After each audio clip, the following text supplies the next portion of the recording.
كشفت صحيفة نيويورك تايمز الأمريكية في تقرير لها بعض الأحداث التي رافقت مباراة القمة بين المنتخبين السعودي والقطري في ختام الجولة الثالثة والأخيرة لدور مجموعات كأس آسيا 2019. وذكرت الصحيفة في تقريرها أن المنظمين للبطولة الآسيوية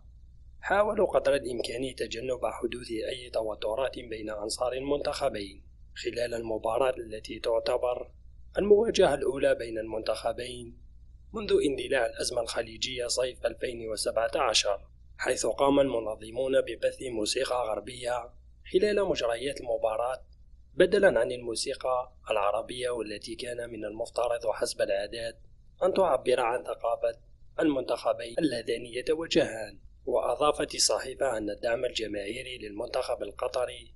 اقتصر على امرأة كورية وطالب من الصين ومجموعة من المشجعين العمانيين الذين دخلوا المباراة خلال الشوط الثاني بعد الحصول على التذاكر المجانية التي وزعت على الجماهير السعودية لتحفيزهم على حضور المباريات، حيث أن البطولة شهدت غياب المشجعين القطريين بسبب الحصار المفروض على قطر من قبل جيرانها، الأمر الذي جعل السفر أمرا صعبا للغاية بالنسبة للمشجعين القطريين، كما أن دخولهم إلى دولة الإمارات أصبح مستحيلا. وذكرت الصحيفة أن المنظمين أعلنوا تواجد 16,000 مشجعا في المباراة، رغم أن العدد يبدو أقل من ذلك بكثير نظرا للفراغات الكبيرة في المدرجات. ومن جانبهم حاول مدربا المنتخبين التقليل من السحابة السياسية المرتبطة بهذه المباراة منذ أن أوقعتهم قرعة الدور الأول في مجموعة واحدة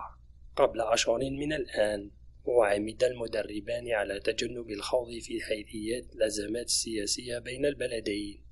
وذلك بتجاهلهم لكل الأسئلة المتعلقة بها، وقاموا بالتركيز على التحديات التي ستواجههما في الجولات المقبلة من البطولة. يذكر أن المباراة انتهت بفوز المنتخب القطري عن نظيره السعودي بهدفين نظيفين، ويواجه العناب القطري في الدور ثمن النهائي أسود الرافدين، فيما يلتقي الأخضر السعودي مع الساموراي الياباني. المصدر موقع آرتي عن صحيفة نيويورك تايمز